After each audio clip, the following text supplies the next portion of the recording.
Hi ചങ്ങാതിമാരെ, MK മീഡിയസിൻ്റെ പുതിയൊരു വീഡിയോയിലേക്ക് ഏവർക്കും സ്വാഗതം. MK മീഡിയസിൻ്റെ ഇന്നത്തെ യാത്ര തമിഴ്നാട്ടിലെ തിരുമലക്കോവിലേക്കാണ്. നമ്മൾ പോകുന്ന റൂട്ട് കോന്നി അച്ചൻകോവിൽ വഴി കുമ്പാവുരുട്ടി മേക്കര തിരുമലക്കോവിൽ. നമ്മൾ ഇന്നത്തെ യാത്ര തുടങ്ങുന്നത് അടൂരിൽ നിന്നാണ്. പത്തനംതിട്ട ജില്ലയിലെ അടൂരിൽ നിന്നും ഏകദേശം രാവിലെ 5 മണിയോടുകൂടി തിരിച്ച യാത്ര നമ്മളിപ്പോൾ എത്തി നിൽക്കുന്നത് കോന്നിയിലാണ്. കോന്നിയിൽ നിന്നും അച്ചൻകോവിലേക്കാണ് നമ്മൾ അടുത്തത് പോകുന്നത്. അച്ചൻകോവിൽ എന്ന് പറഞ്ഞാൽ കേരളത്തിലെ അറിയപ്പെടുന്ന ഒരു എക്സ്ട്രീം ഫോറസ്റ്റ് ആണ്. ധാരാളം ആനകളെ സ്പോട്ട് ചെയ്യാറുള്ള പ്രദേശമാണ് അച്ചൻകോവിൽ. അപ്പോൾ നമ്മൾ കോന്നിയിൽ നിന്നും അച്ചൻകോവിലേക്കുള്ള യാത്ര തിരിക്കുകയാണ്. കാട്ടാനയും കരടിയും കടുവയും കാട്ടുനായ്ക്കളുടെയും കാട്ടുപോത്തിൻ്റെയും വിഹാര കേന്ദ്രമാണ് കോന്നി റിസർവ് ഫോറസ്റ്റ്. അടൂരിൽ നിന്നും അച്ചൻകോവിൽ വരെ ഏകദേശം 61 കിലോമീറ്ററോളമുണ്ട്. നിങ്ങളുടെ യാത്ര ബൈക്കിലാണെങ്കിൽ 2.25 മണിക്കൂറും കാറിലാണെങ്കിൽ 2.5 മണിക്കൂറിൽ കൂടുതലും അച്ചൻകോവിൽ യാത്രയ്ക്ക് സമയമെടുക്കും.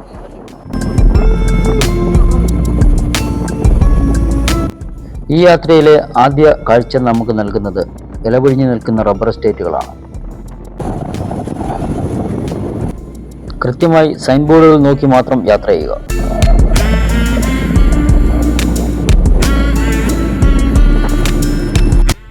നമ്മളിപ്പോൾ നേരിൽ മുന്നിൽ കാണുന്നത് ഹാരിസൺ മലയാളം പ്ലാന്റേഷൻ്റെ റബ്ബർ എസ്റ്റേറ്റും അതിനോടനുബന്ധിച്ചുള്ള കൈതകൃഷിയുമാണ്. ഒരു 200 മീറ്റർ കൂടി മുന്നോട്ട് സഞ്ചരിച്ചാൽ കോന്നി റിസർവ് ഫോറസ്റ്റിൻ്റെ ഭാഗമായിട്ടുള്ള ആദ്യ ചെക്ക് പോസ്റ്റിലേക്കാണ് നമ്മൾ എത്തിച്ചേരുന്നത്.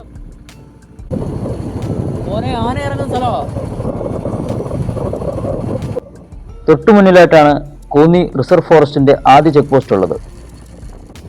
ചെക്ക് പോസ്റ്റിന് സമീപം കാട്ടാനയുടെ സാന്നിധ്യം ഉണ്ടായിരുന്നതിനാലും മറ്റൊരു വാഹനം ഇതുവരെ എൻട്രി ചെയ്തിട്ടില്ലാത്തതിനാലും ഞങ്ങൾക്ക് വേണ്ടുന്ന എല്ലാ നിർദ്ദേശങ്ങളും വ്യക്തതയോടുകൂടി നൽകിയാണ് അദ്ദേഹം ഞങ്ങളെ യാത്രയാക്കിയത്. ഈ ചെക്ക് പോസ്റ്റ് പിന്നിട്ട് ഏകദേശം 1 കിലോമീറ്റർ കാടിനുള്ളിലൂടെ സഞ്ചരിച്ചാൽ ശ്രീ കല്ലേലി ഊരാളി അപ്പൂപ്പൻ കാവിലെത്തിച്ചേരാം. ഏകദേശം 1500 വർഷത്തിന് മുകളിൽ പഴക്കമുള്ളതായി കരുതപ്പെടുന്നു. കൗളാചാര വിധി പ്രകാരമാണ് ഇവിടെ പൂജ ചെയ്യുന്നത്. 24 മണിക്കൂറും ഭക്തർക്കായി തുറന്നിരിക്കുന്ന ഒരു കാവാണിത്. ഇവിടെ എത്തുന്ന ഭക്തർക്ക് പ്രാർത്ഥിക്കാൻ വേണ്ടി ഒരു രീതിയുണ്ട്. നിങ്ങളുടെ പ്രശ്നങ്ങൾ അപ്പൂപ്പൻ കേക്കെ ഉറക്കെ വിളിച്ചു പറയണം. പറക്കുന്ന പക്ഷി 12000 ഉറുമ്പ് തൊട്ട് 8000-ലധികം ഉരകവർഗം കേൾക്ക വേണം നിങ്ങൾ പ്രാർത്ഥിക്കാൻ.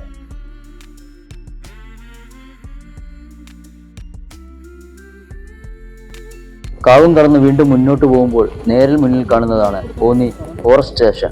ഈ സ്റ്റേഷൻ കഴിഞ്ഞ് മുന്നോട്ട് ചെന്നാൽ റൈറ്റ് സൈഡിലായിട്ട് ഒരു കേടായ മാരുതി കാർ കിടപ്പുണ്ട്. അവിടെ ഒരു ഹോട്ടലുണ്ട്. അവിടുന്ന് ആവശ്യത്തിന് വെള്ളവും ഭക്ഷണവും എടുത്ത് വേണം മുന്നോട്ട് പോകാൻ. നമ്മളിപ്പോൾ എത്തി നിൽക്കുന്നതേ കോന്നി ചെക്ക് പോസ്റ്റ് കഴിഞ്ഞൊരു ഏരിയയിലാണ്. ഇവിടെ നിൽക്കാൻ കാരണം ഇവിടെ അടുത്ത് ഫോറസ്റ്റ് സ്റ്റേഷൻ ഉണ്ടായതിൻ്റെ പേരിലാണ് ഇവിടെ നിൽക്കുന്നത്. അല്ലെങ്കിൽ ഈ റൂട്ടിൽ ഒരു കാരണവശാലും ഇറങ്ങി നിൽക്കാനോ വണ്ടി ഓഫ് ചെയ്യാനോ 20 കിലോമീറ്ററിന് മുകളിൽ വീട്ടിൽ പോകുവാനോ പാടില്ല. അതീവ ജാഗ്രതയോടുകൂടി സഞ്ചരിക്കേണ്ട ഒരു പാതയാണിത്. ഏത് നിമിഷവും നമ്മൾ വന്യജീവികളുടെ മുമ്പിൽ അകപ്പെടാൻ സാധ്യതയുണ്ട്. കോന്നി ഫോറസ്റ്റ് ചെക്ക് പോസ്റ്റിൽ നിന്ന് നമ്മളെ കടത്തിവിടുന്ന ടൈം രാവിലെ 7:30 മുതലാണ്. അല്ലെങ്കിൽ കാലാവസ്ഥയ്ക്കനുസരിച്ച് വെട്ടം വീഴാതെ നമ്മളെ ഒരു കാരണവശാലും ചെക്ക് പോസ്റ്റിൽ നിന്ന് ഇങ്ങോട്ട് എൻട്രി ഉണ്ടായിരിക്കുന്നതല്ല. വൈകുന്നേര സമയങ്ങളിൽ വൈകിട്ട് 5:30 വരെ മാത്രമേ കോന്നിയിൽ നിന്ന് അച്ചൻകോവിൽ പാതയിലേക്ക് സ്വകാര്യ വാഹനങ്ങൾ കടത്തിവിടുകയുള്ളൂ.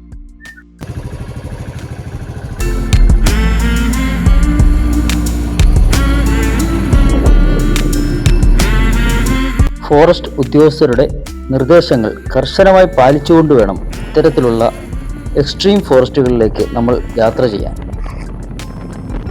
സമയം ഏകദേശം രാവിലെ 9 മണി ആയിട്ടും കോന്നി റിസർവ് ഫോറസ്റ്റിൻ്റെ 2ാമത്തെ ചെക്ക് പോസ്റ്റിൽ ഇതുവരെയും ഒരു വാഹനം എൻട്രി ചെയ്തിട്ടില്ലാത്തതിനാലും വളരെ ശ്രദ്ധിച്ചാണ് ഞങ്ങളുടെ യാത്ര.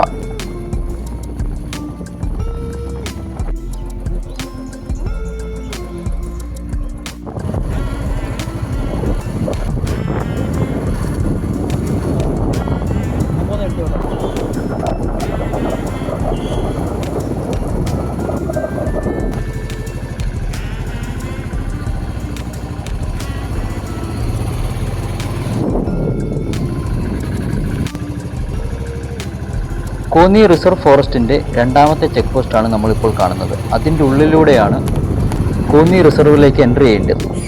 ഈ സമയം വരെയും ഇവിടുന്ന് അങ്ങോട്ടൊരു വാഹനമോ അച്ചൻകോവിലിൽ നിന്ന് ഈ റൂട്ടിലേക്ക് ഒരു വാഹനമോ വരാത്തത് മൂലം ഞങ്ങൾ വളരെ ശ്രദ്ധിച്ചാണ് പോകുന്നത്. റോഡിൽ കാട്ടാനയുടെയും കടുവയുടെയും സാന്നിധ്യമുള്ളതിനാൽ വളരെ ശ്രദ്ധിച്ചു വേണം ഈ റൂട്ടിൽ യാത്ര ചെയ്യേണ്ടത്.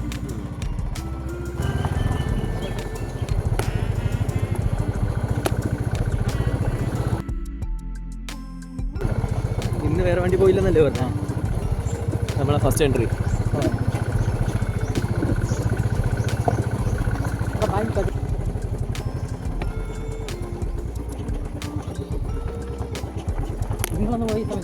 അല്ലേ ഈ സമയത്ത് ആനെ അങ്ങനെ സ്പോട്ട് ചെയ്താലേ അപ്പോഴേ വളർത്തെ കാല് വിട്ടുവോ തലത്തോട് തിരിച്ചോളൂ. വലിയ കയറ്റമാണ് ഒന്നും ചെയ്യും, വണ്ടി കളഞ്ഞ് കൊടുക്കുക. വളവിനൊക്കെ സൂക്ഷിക്കേണ്ടത്. അതെ, ചെക്ക് പോസ്റ്റിൽ നിന്ന് നമ്മുടെ അടുത്ത് പറഞ്ഞു വിട്ടത് അത് തന്നെയാണ്. മാക്സിമം 20 കിലോമീറ്ററിൽ താഴെ മാത്രം വണ്ടി ഓടിക്കുക. നാട്ടുവാസികളോടാണെങ്കിൽ നമുക്ക് പറഞ്ഞു നിൽക്കാം, ഇത് കാട്ടുവാസികളാണ്, പറഞ്ഞാൽ അനുസരിക്കില്ല.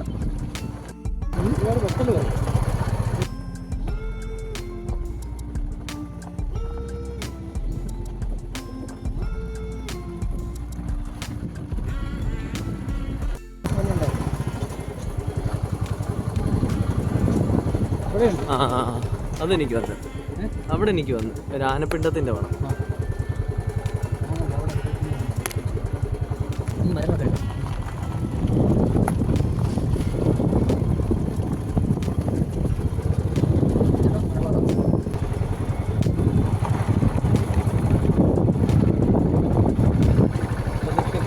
പൊളിഞ്ഞ് കിടക്കുന്ന പോലെ അല്ലല്ലോ, അല്ല, അടുത്ത പാലം.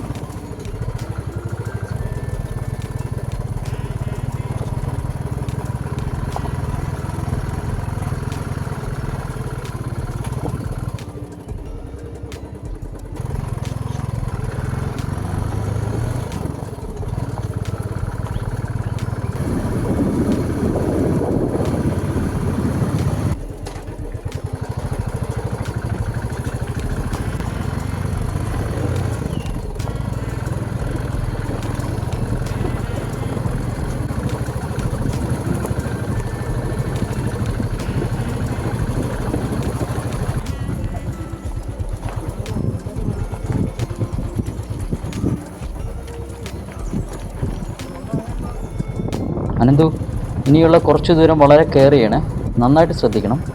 എന്തെങ്കിലും സൗണ്ട് കേൾക്കുന്നുണ്ടെന്നോ ചുറ്റുപാടും ഒന്ന് നന്നായിട്ട് നോക്കണം. കാരണം ഈ പുഴയോട് ചേർന്നിട്ടുള്ള ഭാഗങ്ങളിലാണ് കാട്ടാനയും മറ്റു വന്യമൃഗങ്ങളും വെള്ളം കുടിക്കാനും മുളയും ഈറ്റയൊക്കെ ഭക്ഷിക്കാനെത്തുന്നത്. അപ്പം നമ്മൾ നന്നായിട്ട് ശ്രദ്ധിച്ച് വേണം പോകാൻ. മാക്സിമം സ്പീഡ് കുറച്ച് ഒച്ചയുണ്ടാക്കാതെ, ഹോണൊന്നും അടിക്കാതെ ഡിസ്റ്റർബ് ചെയ്യാതെ പതുക്കെ പോകുക. കാടുകളിൽ പോകുന്നവർ ഇതുപോലുള്ള വളവുകളിൽ വളരെ ശ്രദ്ധയോടെ ഓടി വാഹനം ഓടിക്കുക. അച്ചൻകോവിൽ റൂട്ടിൽ വനത്തിനുള്ളിൽ തകർന്നിടക്കുന്ന ഒരു പാലമാണിത്. ഇവിടുന്ന് വലത്തേക്കുള്ള വഴിയിൽ കുറച്ച് മുന്നോട്ട് പോയാൽ മറുകരയിലെത്താം. വളരെ ശ്രദ്ധയോടുകൂടി മാത്രം വാഹനം ഓടിക്കുക. വനത്തിനുള്ളിൽ മഴ പെയ്ത് അത്യാവശ്യം നല്ല ചെളിയാണ് ഇവിടെ. വണ്ടി തെന്നാനും താഴ്ന്നു പോകാനും സാധ്യതയുണ്ട്. അതിനാൽ വളരെ ശ്രദ്ധയോടുകൂടി മാത്രം വാഹനം ഓടിക്കുക.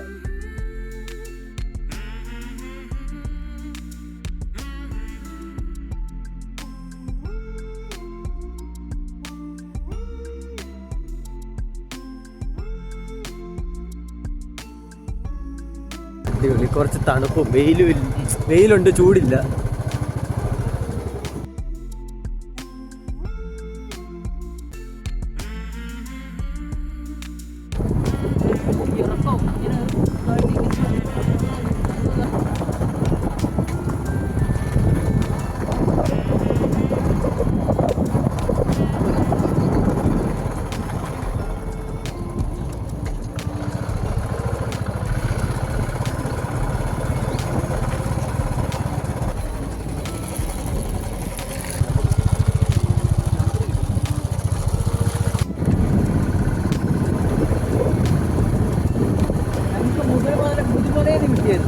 കിട്ടിയായിരുന്നോ?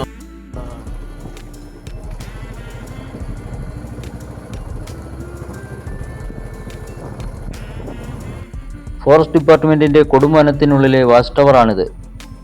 മുന്നിലായി കാണുന്നതാണ് കിടങ്ങ്. കാട്ടാനയിൽ നിന്നും മറ്റ് കാട്ടുമൃഗങ്ങളിൽ നിന്നും രക്ഷ നേടുന്നതിനായി പ്രയോഗിക്കുന്ന ഒരു ഉപായമാണ് കിടങ്ങ്. അനന്തു, നീ നന്നായിട്ട് ശ്രദ്ധിക്കണം. അടുത്തെവിടെയോ ആനയുണ്ട്. ആനച്ചൂര് കിട്ടുന്നുണ്ട്. വളരെ ശ്രദ്ധിക്കുക, നാലുപാട് നന്നായിട്ട് ശ്രദ്ധിക്കുക. കാരണം നമ്മൾ ഒരു ആനക്കൂട്ടത്തിലേക്കാണ് ചെന്ന് പെടുന്നതെങ്കിൽ പിന്നെ നമുക്കൊന്നും ചെയ്യാൻ കഴിയില്ല. ബാക്കി അത് ചെയ്തോളൂ. കാടിനുള്ളിലെ ഇങ്ങനെ വെള്ളക്കെട്ടായിട്ടുള്ള പ്രദേശങ്ങൾ നന്നായിട്ട് ശ്രദ്ധിച്ചു പോയാൽ വെള്ളം കുടിക്കാൻ എത്തുന്ന വന്യജീവികളെ കാണാം. അങ്ങനെ എന്തിനേലും കണ്ടാൽ നമ്മൾ അതിനെ ഡിസ്റ്റർബ് ചെയ്യാതിരിക്കുക.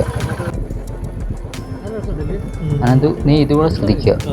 ഇങ്ങനെയുള്ള കുറ്റിക്കാടുകളും ചെറിയ മുൾപ്പടപ്പുകളും ഒക്കെ ഉള്ളിടത്ത് നമ്മൾ കരുതും ഇവിടെ ഒന്നും വരാനില്ല, കൂടി വന്ന ആനയെ നമ്മൾ കാണുള്ളൂ. എന്നാൽ അങ്ങനെയല്ല. ഇങ്ങനെയുള്ള സ്ഥലങ്ങളിലെ ഈ മാന്, മുയൽ ഇങ്ങനെയുള്ള ചെറിയ മൃഗങ്ങളൊക്കെ ഭക്ഷണം തേടി എത്തുമ്പം ഇതിനെ പിടിക്കാനായിട്ട് കടുവ, പുലി പോലുള്ള വന്യജീവികൾ ഇങ്ങനെയുള്ള പ്രദേശങ്ങളിൽ ഉണ്ടാകാം. അതുകൊണ്ട് നമ്മൾ എപ്പോഴും ഇങ്ങനെയുള്ള സ്ഥലങ്ങളിലേക്ക് പോകുമ്പോൾ ഒരു കാരണവശാലും വാഹനം നിർത്തി ഇറങ്ങുകയോ അവിടെ ഇറങ്ങി ഇന്ന് സെൽഫി എടുക്കാനോ ഒന്നിനും മുതിരരുത്. കൊടുങ്കാടായതുകൊണ്ടും റോഡ് വളരെ മോശമായതുകൊണ്ടും അടിതെറ്റാൻ സാധ്യതയുള്ള ഒരു കാറുകളും കൊണ്ട് ഇതുവഴി വരരുത്. ഇതിൽ ചില ഭാഗങ്ങളിൽ പാലം പൊളിഞ്ഞു കിടപ്പുണ്ട്. മറ്റ് ചില ഭാഗങ്ങളിൽ ഇടുങ്ങിയ ചപ്പാത്തുകളുണ്ട്. അടിഭാഗം തട്ടുന്ന വാഹനങ്ങളിൽ പോയാൽ യാത്ര ഒട്ടും സുരക്ഷിതമല്ല. കൊടുങ്കാടിൻ്റെ നടുവിൽ രക്ഷാദൗത്യത്തിനായി അധികം സമയമെടുക്കുന്നതിനാൽ അത്തരം വാഹനങ്ങളിൽ ഇതുവഴി യാത്ര ചെയ്യാതിരിക്കുക. വനത്തിൻ്റെ ഭംഗി ആസ്വദിച്ച് യാത്ര ചെയ്യണമെന്ന് നിർബന്ധമുള്ളവർ തീർച്ചയായും പത്തനാപുരത്ത് നിന്നും പുനലൂർ റൂട്ടിൽ അലിമുക്കിൽ നിന്ന് ഇടത്തേക്ക് തിരിഞ്ഞ് അച്ചൻകോവിൽ റൂട്ടിൽ യാത്ര തുടരാവുന്നതാണ്. അതുവഴിയുള്ള യാത്രയും നിങ്ങൾക്ക് തീർച്ചയായും നല്ലൊരു അനുഭവമായിരിക്കും നൽകുക.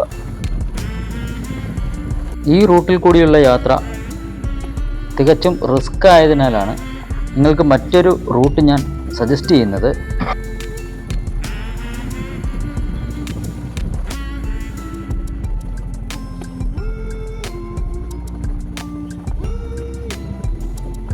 അതിനകത്ത് ഈ കിടക്കുന്ന ആനപ്പിണ്ടമാണ് കേട്ടോ.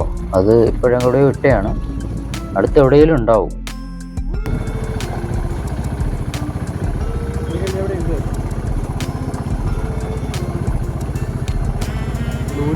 ചുറ്റളവ് എവിടെ വേണമെങ്കിലും കാണാം.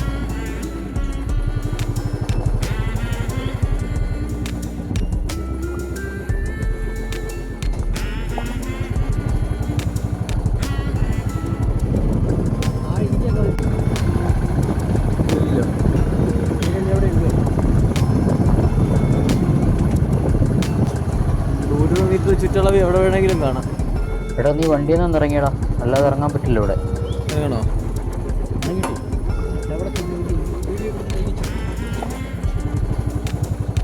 ചങ്ങാതിമാരെ, ഇതുകൊണ്ടാണ് ഞാൻ നിങ്ങളുടെ അടുത്ത് നേരത്തെ ഓർമ്മിപ്പിച്ചത്. അടിതട്ടുന്ന ചെറിയ വാഹനങ്ങൾ കൊണ്ട് ഈ റൂട്ടിലേക്ക് മാക്സിമം വരാതിരിക്കുക. ഇവിടെ പെട്ടുപോയാൽ നമ്മളെ രക്ഷിക്കാൻ ഫോറസ്റ്റുകാരല്ലാതെ വേറെ ആരുമില്ല. അവരെത്താൻ തന്നെ ഒരുപാട് സമയമെടുക്കും. മാത്രവുമല്ല, പ്രധാനമായും പുറംലോകവുമായിട്ട് എന്തെങ്കിലും സഹായം ആവശ്യമുണ്ടെന്ന് പുറംലോകത്തെ അറിയിക്കണമെങ്കിൽ ഇവിടെ മൊബൈലിന് റേഞ്ച് ഇല്ല എന്ന കാര്യം കൂടി ഓർമ്മിപ്പിക്കട്ടെ. ഇത്രയും നേരത്തെ യാത്രയ്ക്കൊടുവിൽ അച്ചൻകോവിൽ എത്താറായപ്പോഴാണ് ഒരു സംഘം അയ്യപ്പന്മാരെ കണ്ടുമുട്ടിയത്. ഈ വനപ്രദേശമാണ് ചെമ്പനരുവി എന്നറിയപ്പെടുന്നത്.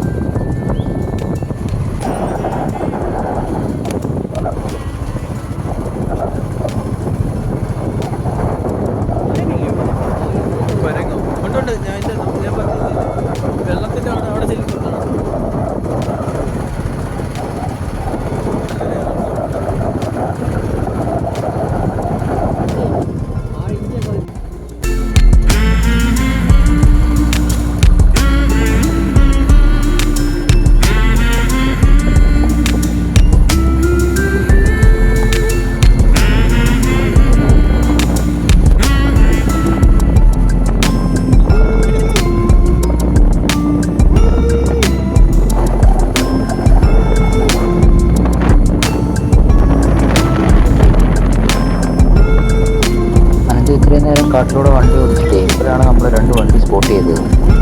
അച്ചൻകോവിലിൽ നിന്ന് വന്ന വണ്ടികളാണ് ഇതൊക്കെ. അച്ചൻകോവിൽ ഏകദേശം എനിക്ക് തോന്നുന്നു അച്ചൻകോവിൽ അടുക്കാറായെന്ന് തോന്നുന്നു.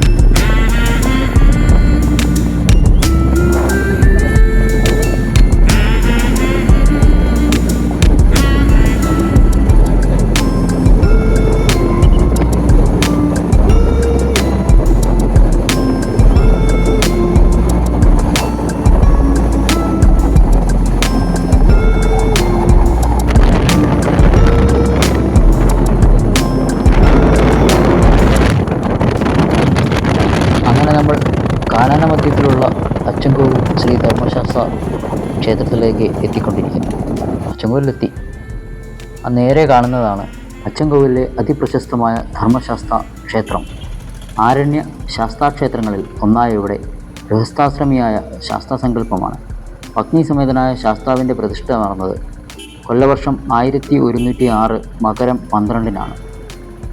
വിഷചികിത്സയ്ക്ക് പ്രശസ്തമാണ് ഈ ക്ഷേത്രം.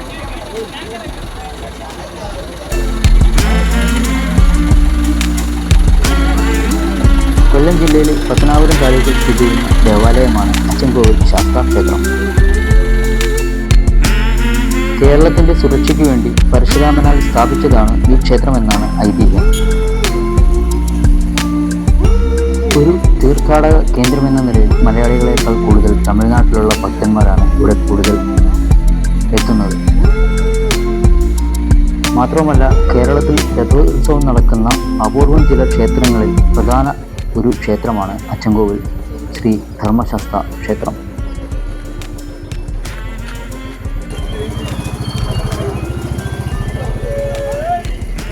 അച്ചൻകോവിൽ ക്ഷേത്രം ചുറ്റി നടന്ന് കണ്ടതിന് ശേഷം ഞങ്ങൾ വീണ്ടും യാത്ര തിരിക്കുന്നു തമിഴ്നാട്ടിലേക്ക്.